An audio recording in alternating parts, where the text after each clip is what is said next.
तो hello everyone, कैसे हैं आप लोग। होप आप लोग की पढ़ाई बहुत ही अच्छी चल रही होगी। आज हम लोग एक तड़कता भड़कता टॉपिक लेकर के आए हैं। कौन सा topic? Motion in straight line. यहाँ से आप लोग का फिजिक्स का ना काइनेमेटिक्स जो है वो शुरू हो जाता है। आइए देखते हैं काइनेमेटिक्स किसको कहते हैं, इसमें क्या खेला है। कोई उलझने वाला बात नहीं है। लोग कहते रहते हैं काइनेमेटिक्स मतलब बनाने में बहुत मजा आता है। आप विश्वास नहीं करिएगा, देखिएगा क्वेश्चन आपको आराम से धुधार तरीके से बनेगा। समझ में आ रहा है? क्या हेडिंग डालेंगे हम लोग? मोशन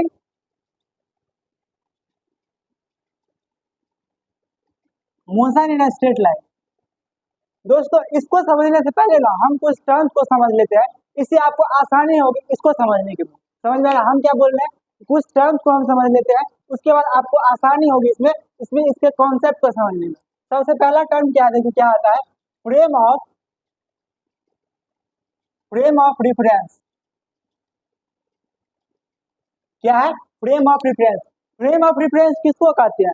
फ्रेम ऑफ रिफरेंस किसको कहते हैं? देखिए, फ्रेम ऑफ रिफरेंस कुछ नहीं होता है, एक ऐसा जगह जहां पे हम खड़े होकर के या जहां पे कोई खड़ा होकर के ऑब्जर्व करता है चीज को, ऑब्जर्व करता है किसी चीज को। हम क्या लिखेंगे कि place from where we take observation.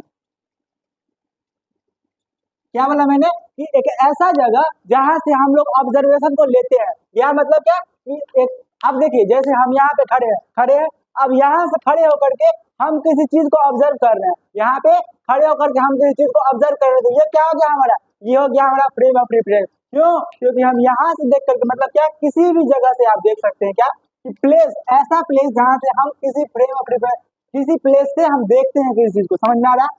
अब देखिए, दूसरा बात होता है क्या कि पोजीशन, फ्रेम ऑफ रेफरेंस। अब सॉरी, उससे पहले ऑब्जर्वर। ऑब्जर्वर कौन होता है? जो उस फ्रेम ऑफ रेफरेंस में खड़ा होकर के किसी चीज को ऑब्जर्व करता है।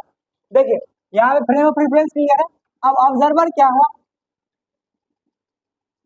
ऑब्जर्वर कौन हुआ?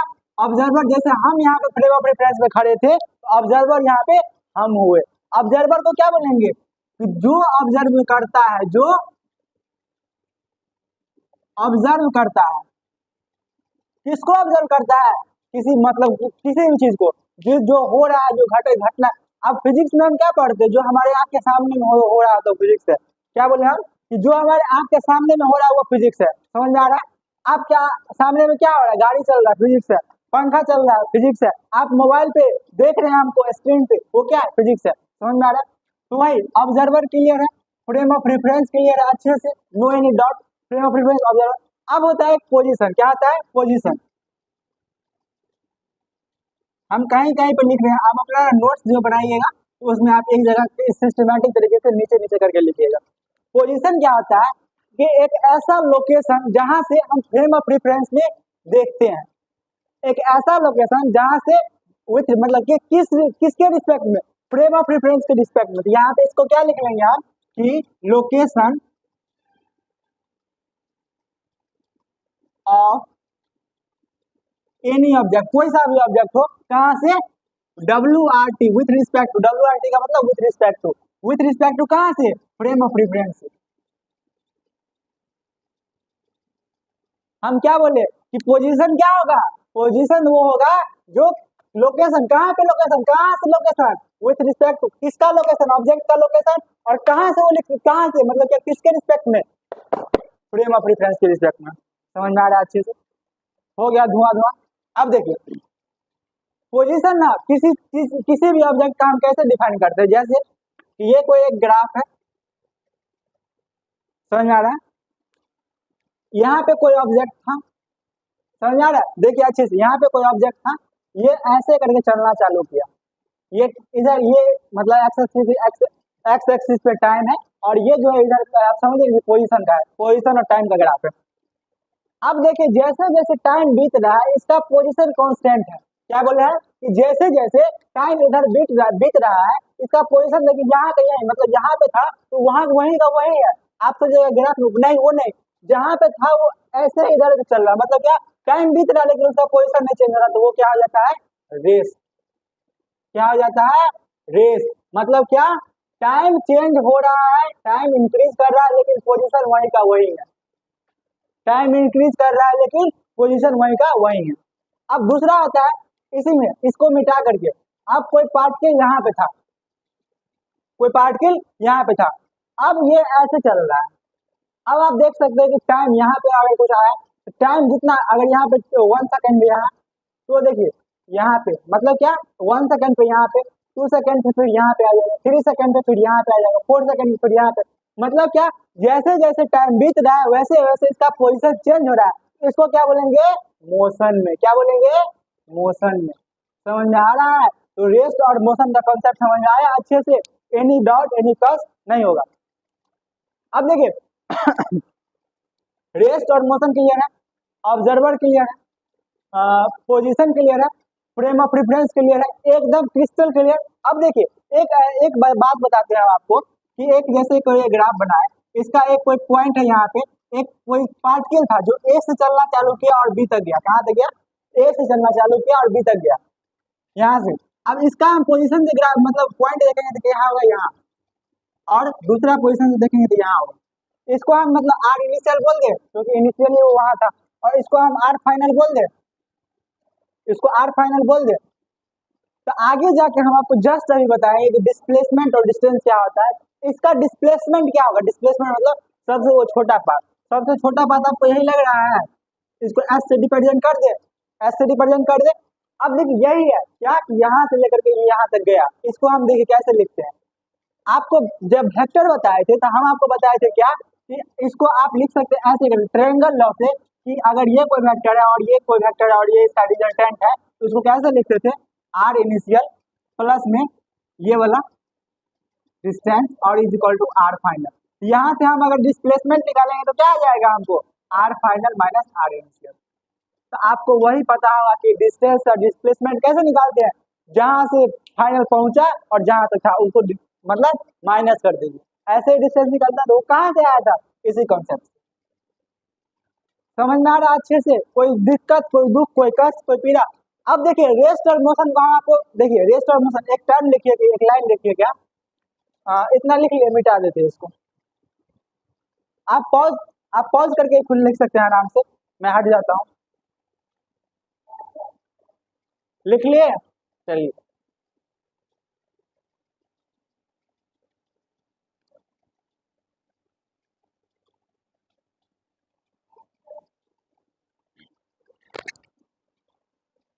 एक हम सेंटेंस लिख रहे हैं क्या कि rest and motion both are relative term. क्या बोले हम कि रेस्ट और मोशन जो है, रेस्ट और ये मोशन, ये दोनों क्या है? एक रिलेटिव टर्म है कि उसके रिस्पेक्ट में ही ये रेस्ट में होगा और उसके रिस्पेक्ट में ही ये मोशन में होगा। दोनों रिलेट करके पढ़ना होता है, मतलब क्या दोनों रिलेशन में ही आता। आपको एक बेहतरीन एग्जाम्पल से बताते हैं। ये कोई मतलब समझिए कि ये कोई गाड़ी है और यहाँ पे एक लड़का खड़ा है ए नाम का, इसमें दो एक लड़का है, दो लड़का इसमें भी है बी और सी। एक कॉन्सेप्ट समझिए आराम से आराम से अच्छे से, कोई दिक्कत हड़बड़ाने की बात नहीं। देखिए हम आपको कह रहे हैं क्या कि पता करने के लिए कि ए के रिस्पेक्ट में, ए के रिस्पेक्ट में मतलब क्या, बी जो है बी नाम का लड़का विथ रिस्पेक्ट टू, WRT का मतलब विथ रिस्पेक्ट टू सी किस में है? बी जो है सी के रिस्पेक्ट में किस में है? उसके बाद ए जो है विथ रिस्पेक्ट टू बी किस में है? उसके बाद सी जो है विथ रिस्पेक्ट टू ए किस में है? फिर उसके बाद सी जो है विथ रिस्पेक्ट टू बी किस में है? जल्दी जल्दी इसका आंसर कमेंट करके बता सकते हैं आप, पॉज करके आसानी से बनाइएगा, और अगर आंसर मैच कर जाए तो 2 रुपए का चॉकलेट खा लीजिए खरीद के। देखिए बी जो है सी के रिस्पेक्ट में, बी और सी मतलब क्या, अब देखिए हम आपको बताए थे कि फ्रेम ऑफ रेफरेंस क्या होता है, जहां से ये ऑब्जर्व कर रहा है इसका ये ऑब्जर्व कर रहा है यहाँ से, इसका मतलब ये फ्रेम ऑफ रेफरेंस इसका ये हो गया। बी ऑब्जर्व कर रहा है यहाँ से, इसका मतलब ये फ्रेम ऑफ रेफरेंस इसके लिए हो गया। Observer to observer frame of reference vary करता है, समझ में आया? हाँ तो बी क्या बोल रहे हैं? बी के रिस्पेक्ट में, तो बी के रिस्पेक्ट में सी ऑब्जेक्ट क्या है? बी के रिस्पेक्ट में अब कोई गाड़ी में खड़ा है और इसके बगल गाड़ी चल रहा है, आपके बगल में कोई यहाँ पे खड़ा है, आपको क्या लगता है कि वो दौड़ रहा है या वो चल रहा है? नहीं, वो भी आपके सामने में रेस्ट में है। मतलब क्या, आपको वो लगेगा कि वो रेस्ट में ही है। तो क्या लगेंगे कि बी के रिस्पेक्ट में जो सी है, बी के रिस्पेक्ट में सी, ये रेस्ट में है। किसमें है? रेस्ट में। अब क्या बोला, ए के रिस्पेक्ट में बी, इसके रिस्पेक्ट में। अब फ्रेम ऑफ रेफरेंस चेंज हो गया, इसमें था फ्रेम ऑफ रेफरेंस चेंज, मतलब क्या, इक्वेशन मतलब क्या, जो ऑब्जर्वर होगा वो भी चेंज होगा। देखिए ए के रिस्पेक्ट में हम बात कर रहे हैं, ए के रिस्पेक्ट में बी जो है क्या होगा, ए के रिस्पेक्ट में ए को क्या लगेगा कि बी भागे आगे जा रहा है, तो ये मोशन हो जाएगा।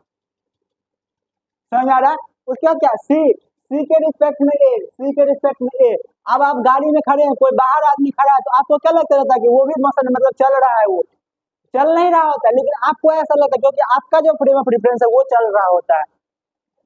बत्ती खुली दिमाग की, आपका जो फ्रेम ऑफ रेफरेंस है वो चल रहा होता है, इसीलिए आपको लगता है कि वो चल रहा है। समझ आ रहा है? तो सी के रिस्पेक्ट में क्या आ जाएगा, ए मोशन में। समझ आया? और सी के रिस्पेक्ट में बी, सी के रिस्पेक्ट में बी फिर से वो रेस्ट में हो जाएगा।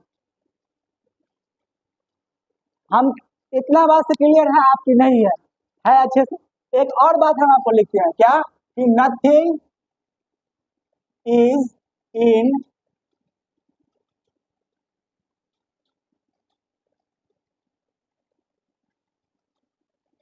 एब्सोल्यूट रेस्ट और इन एब्सोल्यूट मोशन। इस लाइन का मतलब क्या हुआ, आपको समझ में आया?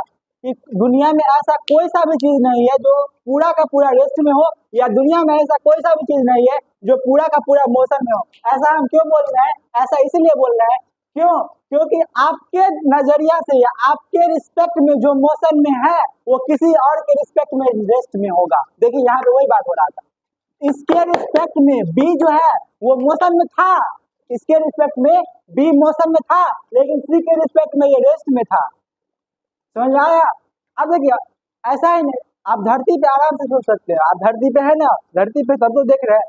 धरती, आपको क्या लगता है कि धरती रेस्ट में है कि मोशन में है? आपको लगता होगा कि धरती रेस्ट में है, लेकिन अगर हम दूसरे प्लेनेट से देखें इसको, तो क्या लगता है आपको, धरती रेस्ट में है? नहीं, धरती घूम रही है और ऐसे ऐसे आगे बढ़ भी रही है। समझ आ रहा है? इसीलिए हम ये लाइन लिखे कि nothing is in absolute rest और nothing is in absolute motion. यहाँ तक आप अच्छे से कॉन्सेप्ट क्लियर है। हम आपको अभी क्या बता रहे हैं, 1D बता रहे हैं। क्या बता रहे हैं? 1D। 1D में किसके बारे में पढ़ते हैं? स्ट्रेट लाइन के बारे में। मतलब क्या, स्ट्रेट लाइन में पार्टिकल ट्रैवल करते रहता है, मतलब क्या, इसमें एक ही दिशा में मतलब जाएगा, एक ही फ्रेम में, स्ट्रेट लाइन में। समझ आ रहा है? Straight line. फिर 2D ऊपर नहीं दिख रहा है क्या? दिख रहा होगा शायद, कोई बात नहीं, चलिए यहाँ पे लिख देते हैं 1D, 2D और 3D। इतना ही डी पढ़ते हैं हम। 1D में क्या पढ़ते हैं? स्ट्रेट लाइन में। 1D में किसमें पढ़ते हैं? स्ट्रेट लाइन में। 2D में किसमें पढ़ते हैं? 2D फिगर, मतलब क्या, एक एक्स एक्सिस एक वाई एक्सिस, एक एक्स सॉरी ये एक्स एक्सिस ये वाई एक्सिस। मतलब क्या, इसमें प्रोजेक्टाइल मोशन से पढ़ेंगे। क्या पढ़ेंगे? प्रोजेक्टाइल मतलब क्या, जिसमें दो सिस्टम का मतलब क्या, दो फ्रेम ऑफ रेफरेंस आ जाए, मतलब क्या, उसमें 2D पढ़ते हैं, 2D मोशन। 3D मोशन में क्या पढ़ते हैं? 3D मोशन में क्या पढ़ते हैं? जैसे कोई मक्खी उड़ रही है तो इधर इधर, जैसे कोई एरोप्लेन उड़ रहा है ऐसे ऐसे, मतलब क्या, उसमें 3 डायमेंशन, कभी इधर इधर उधर उधर, इसमें 3D फिगर बनता है। समझ आ रहा है? तो वो सब 3D में पढ़ते हैं। इतना बात हमको पढ़ना है। अभी हम क्या पढ़ रहे हैं? 1D। समझ आ रहा है? तो 1D में कोई कॉन्सेप्ट क्लियर नहीं होगा तो अच्छे से कमेंट करके बता दीजिएगा क्या क्लियर नहीं हुआ आपको। उस पर आराम से आपको, नहीं तो वही तो कमेंट में दे दिया जाएगा, या नहीं तो उसको शॉर्ट वीडियो के माध्यम से बना के डाल दिया जाएगा। इतना क्लियर है अच्छे से? अच्छे से, यानी दुख कोई कष्ट लिखना है तो लिख लीजिए, आराम से हट जाते हैं हम। लिख लिए? हट गए हम, ठीक है।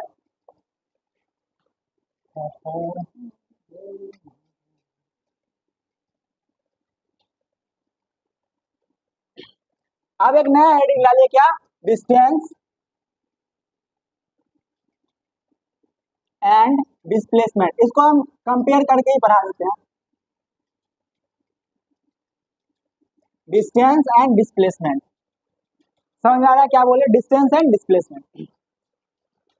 हाँ, डिस्टेंस किसको कहते हैं? जैसे हम आपको बताते हैं, आप घर से शुरू किया अपना जर्नी, गए यहाँ वहाँ वहाँ जितना भी गए, फिर कहाँ पे आए? घर पे आए। तो आपका यहाँ पे डिस्टेंस क्या हुआ और डिस्प्लेसमेंट क्या हुआ? सबसे पहले तो बता देते हैं आपको कि डिस्टेंस होता क्या है। डिस्टेंस होता है आपको कि एक्चुअल पाथ लेंथ हम कितना चले हैं, मतलब क्या कि हम यहाँ से इस पॉइंट से स्टार्ट करके कहाँ जिधर जाने का मन हुआ बी टू दिस दैट फलना चिल्ला करते करते करते करते हुए घर आए। ये हो गया आपका पूरा डिस्टेंस, ये क्या हो गया आपको पूरा डिस्टेंस हो गया। अब डिस्टेंस क्या हुआ, actual path length. Actual path length आप क्या चल रहे हैं, ये ही चल रहे हैं एक्चुअल पाथ लेंथ, ये जो है समझ आ रहा है, वो हो गया डिस्टेंस। डिस्प्लेसमेंट क्या होता है, डिस्प्लेसमेंट होता है आपको कि the shortest path, shortest path कहने का मतलब सबसे छोटी दूरी। अब बताते पहले लिख लीजिए, द शॉर्टेस्ट पाथ फ्रॉम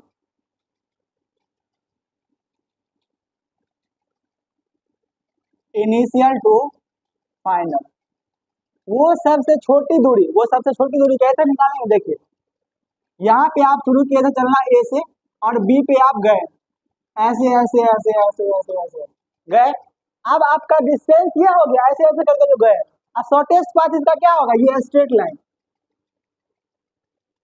सबसे कम दूरी तो आप यही चल सकते हैं ना, नहीं समझ आ रहा है। अरे भाई ऐसे ही जाओगे तो वो लंबा दूरी हो जाएगा, ऐसे चलोगे तब तो ये शॉर्टेस्ट पाथ हुआ। तो शॉर्टेस्ट पाथ कहाँ से, जहाँ से चलना शुरू किए और जहाँ पे पहुंचे, यहाँ से चलना शुरू किए थे और यहाँ पे पहुंचे, तो यहाँ से शॉर्टेस्ट पाथ यही हुआ ना, तो वही हो गया आपको डिस्प्लेसमेंट। समझ आ गया। डिस्प्लेसमेंट जो होता है आपको ये वेक्टर क्वांटिटी होता है। कौन सा क्वांटिटी होता है, वेक्टर क्वांटिटी। ये क्या होता है आपको, स्केलर क्वांटिटी, क्योंकि इसके पास डायरेक्शन नहीं होता, इसके पास डायरेक्शन है कि हाँ उस डायरेक्शन में जा रहे हैं, स्पेसिफिक डायरेक्शन में जा रहे हैं। ये जो होता है आपको डिस्टेंस, डिस्टेंस हमेशा पॉजिटिव होता है, ऑलवेज। क्या होता है, ये ऑलवेज पॉजिटिव होगा। अगर डिस्टेंस निगेटिव हो ही नहीं सकता है यार, डिस्टेंस निगेटिव कैसे हो जाएगा, अगर आप चले हैं तो कुछ ना कुछ चले ही होंगे, ऐसा थोड़ी है कि नहीं चले होंगे, निगेटिव में चले होंगे, नहीं होगा ऐसे। स्केलर क्वांटिटी क्यू, मतलब सर ये स्केलर क्वांटिटी है, क्यू का मतलब क्वांटिटी, हम भी लिख के भूल जाते हैं नहीं। ये पॉजिटिव ऑलवेज होगा। ये क्या होता है आपको, ये पॉजिटिव भी हो सकता है, ये निगेटिव भी हो सकता है और ये जीरो भी हो सकता है। क्या बोले हम, डिस्प्लेसमेंट जो है ये पॉजिटिव भी हो सकता है, निगेटिव भी हो सकता है और जीरो भी हो सकता है। कब पॉजिटिव होगा, कब निगेटिव होगा, कब जीरो होगा, देखिए यहाँ से चलना शुरू किए, यहाँ पे ए से गए बी पे, ये आपको पॉजिटिव हुआ क्योंकि यहाँ से यहाँ पॉजिटिव है। डिस्प्लेसमेंट कब निगेटिव हुआ, यहाँ से चलना शुरू किए, यहाँ पे गए और फिर से यहाँ पे ऐसे आ गए, यहाँ पे सी पे आ गए, यहाँ से चलना शुरू किए ऐसे, फिर ऐसे आए, फिर ऐसे आए, इसमें नेगेटिव होगा। और जीरो कब होता है, यहाँ से चलना शुरू किए ए से, ये ए पॉइंट था, ये बी पॉइंट था, ए से चलना शुरू किए और बी पे गए और बी से फिर से वापस आ गए ए पे, यहाँ से गए यहाँ पे वापस आ गए, इसमें डिस्प्लेसमेंट जीरो हो जाएगा।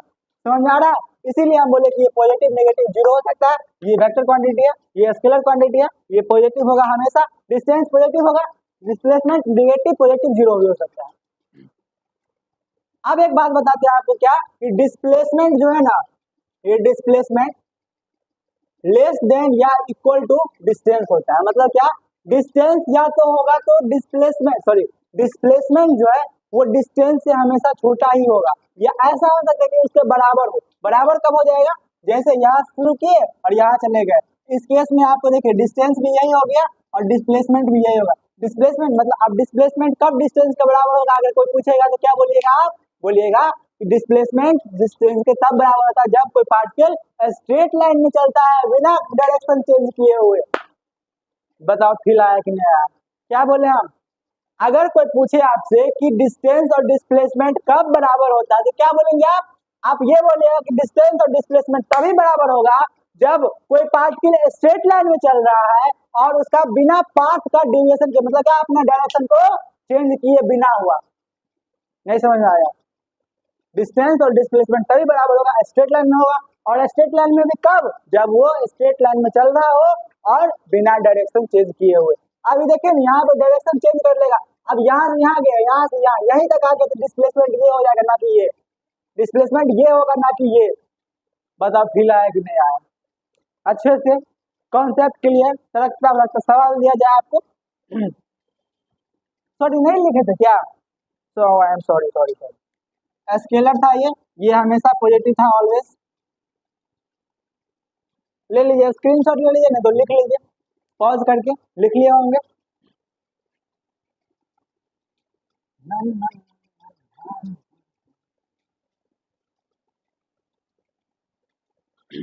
अब देखिए एक क्वेश्चन देते हैं आपको। क्वेश्चन क्या है कि एक पार्टिकल है जो यहाँ से चलना शुरू किया, ये 10 मीटर का है, और यहाँ पे ये यहाँ पे आ गया 8 मीटर। अब बताइए इसका डिस्टेंस क्या होगा और डिस्प्लेसमेंट क्या होगा।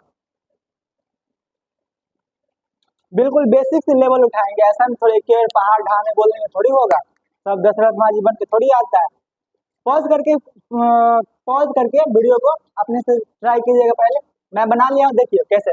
डिस्टेंस क्या हो गया, यहाँ से यहाँ चला 10 मीटर और यहाँ से यहाँ चला 8 मीटर, मतलब 10 + 8 कितना हो गया 18 मीटर। 18 मीटर इसका डिस्टेंस हो गया। डिस्प्लेसमेंट क्या बोले थे हम, शॉर्टेस्ट पाथ, तो यहाँ से यहाँ शॉर्टेस्ट पाथ, ये 10 मीटर है, ये 8 मीटर चल लिया, 10 - 8 कितना होगा 2 मीटर। मतलब क्या, ये डिस्प्लेसमेंट कितना आ गया आपको 2 मीटर। ये तो आसान था। एक ऐसा क्वेश्चन ये वाला करके दिखाइए। एक पार्टिकल यहाँ पे 2 मीटर चला, फिर ऊपर चला 4 मीटर, फिर 6 मीटर यहाँ पे चला, फिर 8 मीटर यहाँ पे चला, फिर 3 मीटर यहाँ पे चला।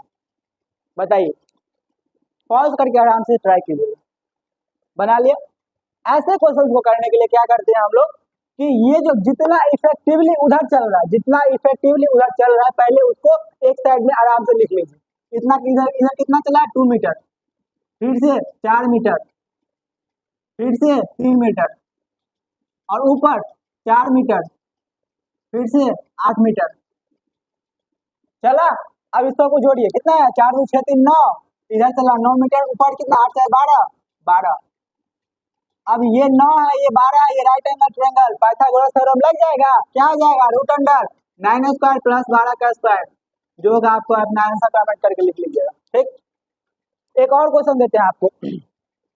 एक और क्वेश्चन क्या कि एक लड़का है, एक लड़का है, एक लड़का है, हर बार लड़का ही है, यस हर बार लड़का ही है। डिस्टेंस पे ये क्वेश्चन डिस्टेंस में। अब एक और क्वेश्चन देते हैं आपको, देखिए कि ये कोई पार्टिकल है, ये यहाँ से सॉरी ये नॉर्थ ईस्ट वेस्ट जानते हैं ना, ये नॉर्थ होता है, ये साउथ होता है, ये ईस्ट होता है, ये वेस्ट होता है, आता होगा। यस, ये नॉर्थ है, साउथ है, वेस्ट है, ईस्ट है। कोई पार्टिकल है जो सबसे पहले कहाँ चला, नॉर्थ में चला 10 मीटर, कहाँ चला नॉर्थ में चला 10 मीटर। उसके बाद वो फिर 10 मीटर चला नॉर्थ ईस्ट में, फिर कहाँ चला 10 मीटर ईस्ट में। अब क्या हुआ ना कि ये ऊपर चढ़ गया कितना 10 मीटर के खंबे पे, 10 मीटर के खंबे पे ऊपर चढ़ गया। ये ऐसे नहीं है, ऊपर नहीं है, ये कैसे है, ऐसे 10 मीटर अगर इधर चला, 10 मीटर अगर इधर चला, तो ये ऊपर चला है। ऐसे देखिए, फिर आपको बनाते हैं वैसे 3D में हम बताएंगे। देखिए ऐसे चला है, फिर ऐसे चला है, और ये जो है 10 मीटर का, ये ऐसे चढ़ गया ऊपर, आपके तरफ ये आ रहा है 10 मीटर, 10 मीटर, ये 10 मीटर ऊपर मारकर जो इधर आ रहा है 10 मीटर। देखिए इसको पता बताते हैं आपको कैसे है ये। तो इसका डिस्प्लेसमेंट फाइंड करना है ओरिजिन से जहाँ से चला है। कैसे करेंगे, देखिए इसको हम नॉर्थ में, यहाँ पे दिख रहा है क्या, नहीं दिख रहा है तो उसको मिटा के देखते थे। इसको देखिए, इधर नॉर्थ लीजिए, अब इधर ना अप मान लीजिए, कितना अप मतलब ऊपर है, ये ऊपर, और ये इधर ईस्ट है। आपको क्या बोला है कि 10 मीटर वो चला है नॉर्थ में, 10 मीटर नॉर्थ में चला दिए। अरे भाई दूसरा मार्कर आप 10 मीटर हम इसको चला दिए नॉर्थ में, 10 मीटर चला दिए। अब ये ईस्ट में 10 मीटर इधर आया, 10 मीटर इधर आया। अब क्या किया, ऊपर चढ़ गया खंबा पे, ऊपर चढ़ा दिए खंबा पे 10 मीटर। बताओ फील आया कि नहीं आया। यहाँ से इस लाइन को मतलब क्या, आपको ये डिस्प्लेसमेंट फाइंड करना है, यही फाइंड करना है ना, क्योंकि शॉर्टेस्ट पाथ तो यही होगा। अब बताइए हमको, बताओ मेरे प्यारे बच्चों ये मेरा डायलॉग नहीं है। कितना पॉइंट है आपको, ये 10 बनाना है, ये 10 बनाना है। यहाँ से अगर एक परपेंडिकुलर पूछेंगे तो ये राइट एंगल ट्रायंगल से 10 का स्क्वायर प्लस 10 का स्क्वायर रूट अंडर में करेंगे तो ये कितना आ जाएगा 10√2। मतलब क्या, ये 10√2 आया। ये वाला डिस्टेंस, ये वाला डिस्टेंस। अब ये वाला डिस्टेंस 10√2 है, ये 10 है, ये वाला नहीं आ जाएगा। कैसे आएगा, 10√2 का होल स्क्वायर प्लस में 10 का होल स्क्वायर रूट अंडर कर देंगे तो ये वाला डिस्टेंस आ जाएगा। वही डिस्प्लेसमेंट हो गया, डिस्टेंस आ गया। हम कंफ्यूज नहीं होएगा मेरे बात से, ये डिस्टेंस हम बोल रहे हैं मतलब ये डिस्प्लेसमेंट है, बोल रहे हैं बस डिस्प्लेसमेंट है, लेकिन वो क्या होगा इसका 10 का स्क्वायर 10, रूट अंडर 2 का 2, 10 इंटू 10, इसका कितना होगा प्लस 100, रूट 2 का रूट 2, 2 इंटू 10 का 100, 200 प्लस 100 रूट अंडर 300, ये कितना आ जाएगा 10 रूट 3 आएगा इतना। ये हो गया 3D कॉन्सेप्ट से। अगर किसी को नहीं समझ में आ रहा तो डायरेक्ट इसको बनेगा कैसे, 10 चला है इधर, 10 चला है इधर, 10 चला है इधर, मतलब क्या 10 आई कैप ऊपर चल रहा है प्लस सॉरी 10 जे कैप होगा नहीं, ये क्योंकि जेड वाई एक्सिस में है। उसके बाद 10 आई कैप प्लस में फिर से 10 ऊपर 10 आई कैप, इसको करेंगे तो कितना आएगा, अगर आप डिस्प्लेसमेंट वेक्टर का मैग्नीट्यूड लिखेंगे तो कितना आएगा root under 10 square plus 10 square plus 10 square, कितना आएगा ये 100 plus 100 plus 100 root under 300 is equal to 10 root. बताओ दमदार तरीके से क्लियर हुआ कि नहीं हुआ, क्लियर हुआ अच्छे से। तो आज के लेक्चर में बस इतना है। आपको क्या समझ में आ गया, फ्रेम ऑफ रेफरेंस, पोजीशन, क्या बोलते हैं ऑब्जर्वर, रेस, मोशन, रेस्ट और मोशन क्या एब्सोल्यूट टर्म है, ये डिस्टेंस, डिस्प्लेसमेंट। आज तक अपने लेक्चर मतलब आज अपना लेक्चर को यहीं तक रखते हैं, इससे नेक्स्ट लेक्चर आपको प्रोवाइड हो जाएंगे इसके अगले वीडियो में। तो अगर आपको ये वीडियो पसंद आया तो अपने नेक्स्ट दोस्तों को भेजिए ताकि उनका भी कल्याण हो सके। नहीं, थैंक यू।